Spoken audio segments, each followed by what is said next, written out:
Well, maybe I caught your attention with that provocative statement, Black lives don't matter. That sort of goes against the prevailing topic of the day, doesn't it? Well, here's a spoiler alert for you. White lives don't matter either, at least from the perspective of the ruling powers. From Jehovah's standpoint, yes, we have value as humans. Jesus said you're worth more than many sparrows, so that's something there, isn't it? Jehovah has already prepared a future for mankind, providing his son, making provision for a kingdom to rule the world, to replace this wicked system of things. So yeah, humanity very much matters to God. But we're living in a tumultuous period now. It seems that we have enjoyed a period of relative peace and prosperity. People assume that it's going to go on indefinitely, but that's not the way things work. Empires have always come and gone and left a heap of ruins in their aftermath. Now, why should we expect this present civilization to end any differently?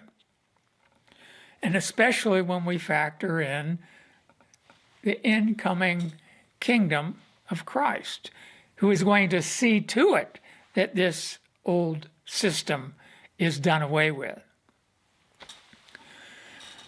Well, I was thinking about the prophecy in the 7th chapter of Daniel, where Daniel had this vision of a succession of wild beasts, and we know that they represent various empires, beginning with Babylon, and then, of course, Medo-Persia and Greece, and the Roman Empire. That's the fourth beast, is unusually fierce. And after Daniel saw this vision, he said, then I wanted to know more about the fourth beast, which was different from all the others. It was extraordinarily fearsome, with iron teeth and copper claws, and it was devouring and crushing and trampling down what was left with its feet. And about the 10 horns on its head. And then there was another horn that came up, before which 3 fell. The horn had eyes and a mouth speaking arrogantly, and whose appearance was bigger than that of the others.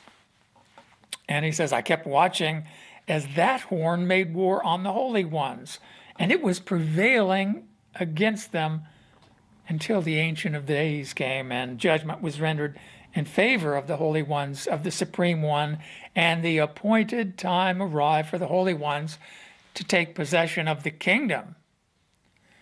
So Daniel had this vision of this coming change.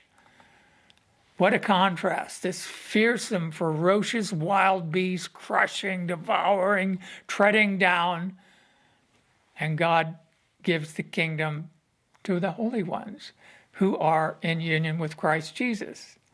And the beast, it goes on to say, is killed. Well, we're living under the rulership of that wild beast, and it crushes and treads down and devours. Since the Roman Empire dissolved and the Catholic Empire lost its control, the British Empire has been the leading horn of that beast. And its official policy, which I've studied these things in depth, as many of you know, is basically to prevent nations from developing. And it has various schemes and policies to make that happen. War is just one.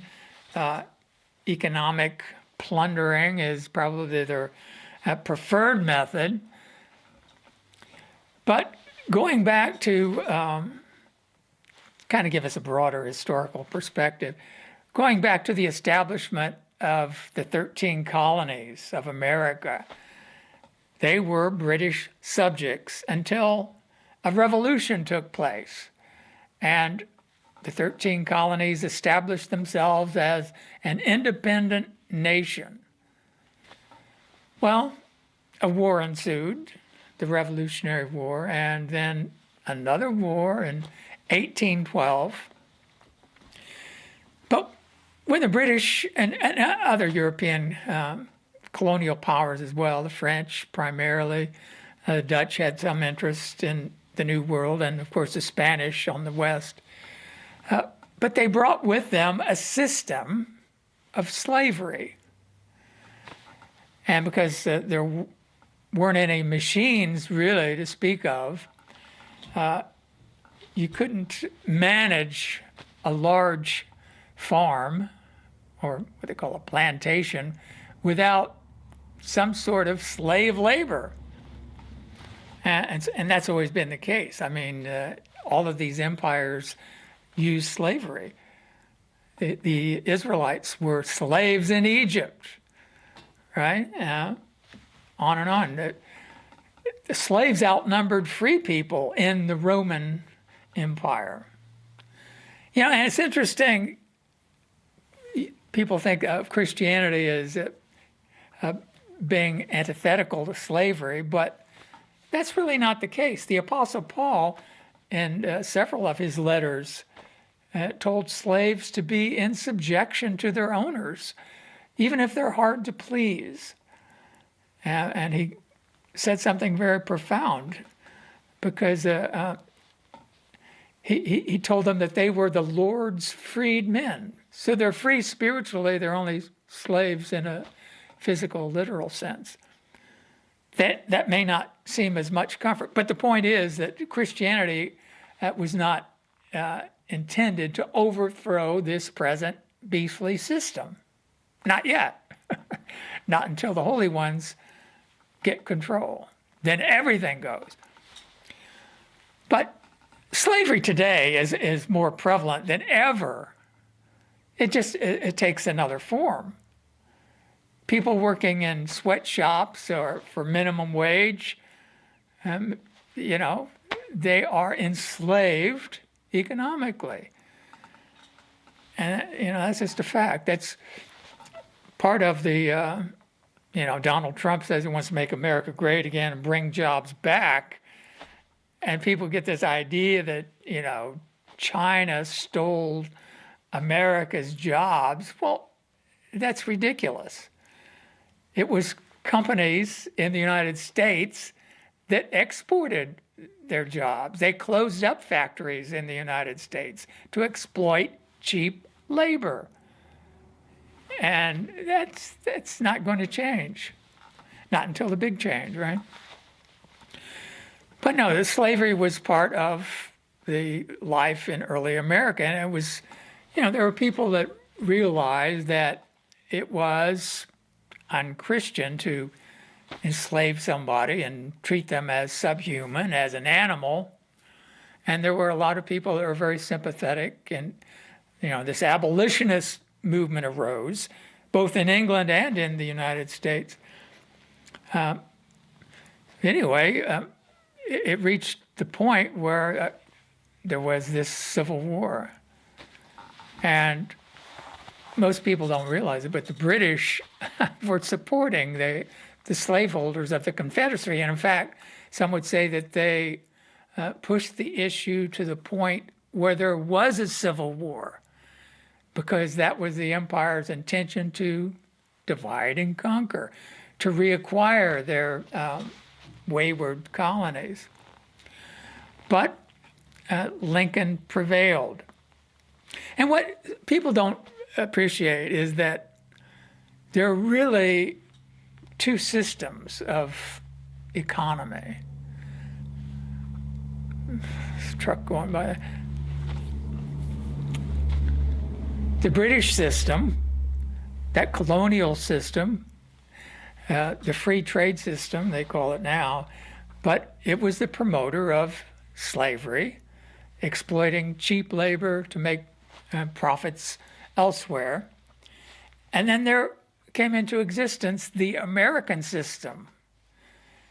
And embedded in the Constitution, this government in the United States was dedicated to the well-being of everyone, the general welfare. That was a novel thought. And of course, black slaves weren't included in that at the time, but there were those who were intent on making that happen. But the American system seeks to use American or humanity's creativity to make life better for everyone. I'll give you an example. Abraham Lincoln, who won the Civil War and authored the Emancipation Proclamation to set the slaves free, he also initiated the Transcontinental Railroad. Now you think about that, back in those days, to go across the country out to the Golden Land in California, it would take many months in a wagon train. And, you might not make it either. You might succumb to Indians or get caught up in a blizzard or succumb to drought or disease or what have you. But the Transcontinental Railroad was revolutionary, and it allowed people and goods to go across the nation with relative ease. And it's interesting that other nations were watching America develop, and they wanted to adopt that American system, namely Germany. Russia started to develop a Trans-Siberian Railroad. And the British Empire could see where this was going. They were a maritime empire and realized that they would be rendered irrelevant if they allowed this to go on. And so it took several decades, but they got the nations of Europe divided into different camps of alliances. And then it just took one shot, assassinated, the Austrian Duke, the heir apparent of the Austro-Hungarian throne, and that set off World War I. And again, it's a divide and conquer strategy to prevent those nations from aspiring to the American model. Well, it didn't quite work, did it? I mean, there was a lot of death and destruction. And then they hammered out this Treaty of Versailles to hamstring German economies. And he also, I think, orchestrated the Bolshevik Revolution. And that set Russia back decades as far as their development. But anyway, then came the Great Depression in the United States. And there's an interesting book written by this guy, Webster Tarpley, a historian, how the British orchestrated the Great Depression. And of course, started with the Wall Street collapse, stock market collapse in October 1929. But then it took a few years for it to really start biting. And in 1932, Franklin Roosevelt was elected president. And he declared war on the economic royalists. That was a term that he used. He knew how the bankers had rigged everything. In fact, he prosecuted a few of them in the United States. But I'm pretty sure he knew it was orchestrated from London. But anyway, he revived the American system of economy. Even during that dark period of the Great Depression, he started the New Deal. And if you're not familiar with that part of history, that's where the expression has come, the New Green Deal. But it's much different. I'll speak about that in a little bit. But anyway, at that time, some of the greatest infrastructure projects ever undertaken in the United States began during the Great Depression. In fact, my father was just a teenager, and he was taken into one of the programs. It was called the Civilian Conservation Corps. And they took young men and, sent them out to, I think my dad was in Oregon, clearing forests, felling trees, and so forth. And they would take half their pay and send it home to their family. So these boys, in many senses, were the breadwinners for their family. But also during that time was the Tennessee Valley Association Authority came into existence. And back then, like Tennessee, Kentucky, they were very, very backward. Appalachia, they had no infrastructure to speak of, old dirt roads, and they never really recovered from the Civil War. And that was, of course, by intention as well. But anyway, the Tennessee Valley Authority is beautiful country. I love going down to Kentucky and Tennessee. There's a lot of rolling hills, and in the valleys, of course, the rain runs down and creates rivers.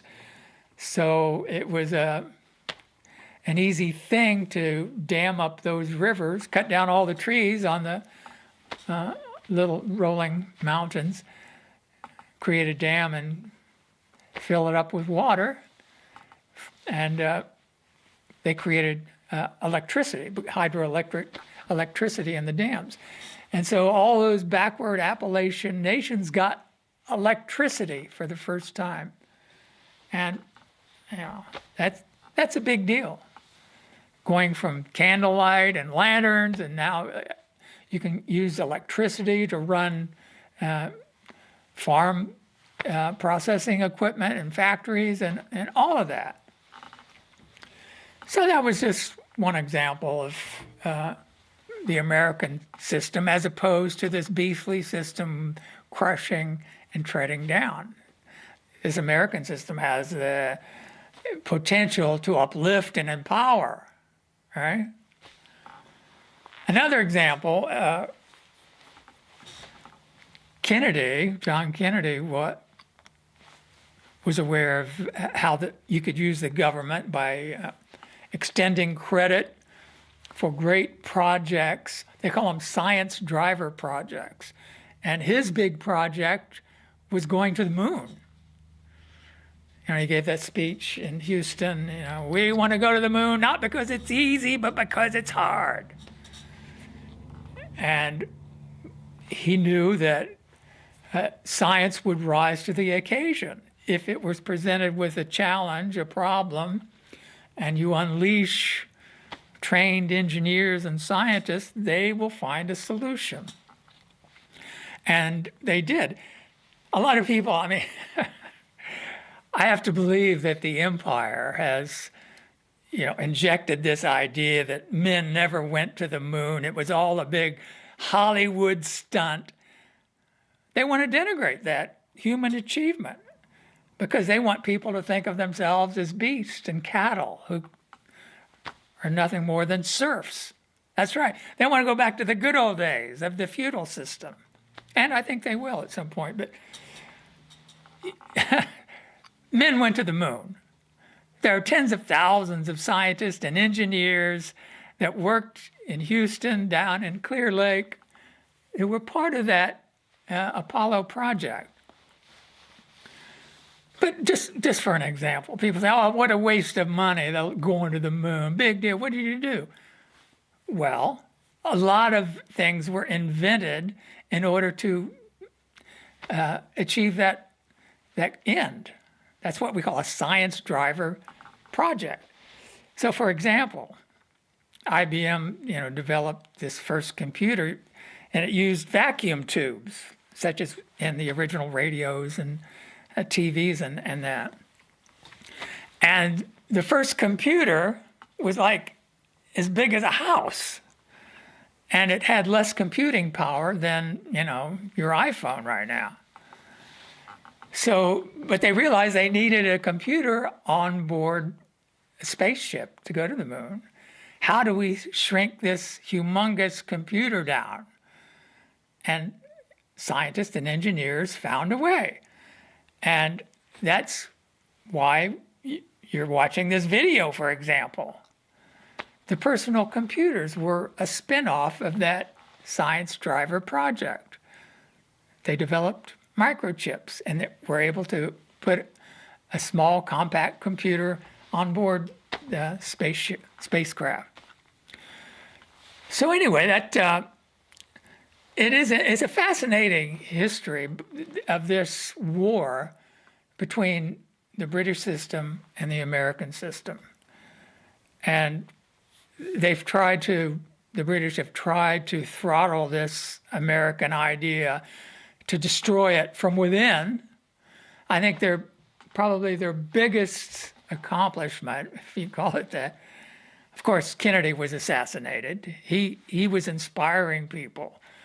And, people wanted to become scientists. They wanted to become doctors. And then his brother stepped up. And Martin Luther King, he was an inspirational leader. And suddenly, at that same time, LSD and marijuana flooded college campuses. And instead of wanting to be scientists and doctors, this motto came out back then with the hippies, turn on, tune in, and drop out. We don't want anything to do with this, American system. And it was very successful. The counterculture was launched, and it's eroded what was called the American culture. What was the pervading thing of that old America was the optimism. America won the war, they defeated Nazis. They did it in 4 years. And now the United States has been mired in the Middle East and Afghanistan for going on 20 years and accomplished what? That was the other thing, other than, the assassinations of inspired leaders, flooding the college campuses with drugs. It wasn't a natural phenomenon. It was orchestrated by the CIA. And then the Vietnam War. And that had a demoralizing effect on an entire generation. And I don't think America ever really recovered from that. It's like, okay, do Black Lives Matter? Get back to that question. I mean, before Trump became president, there was an opioid crisis. Do you remember that? Thousands and thousands of people were dying from opioid overdoses. And it wasn't just heroin coming in from Afghanistan and other places. It was prescription drugs. And they allowed it to go on.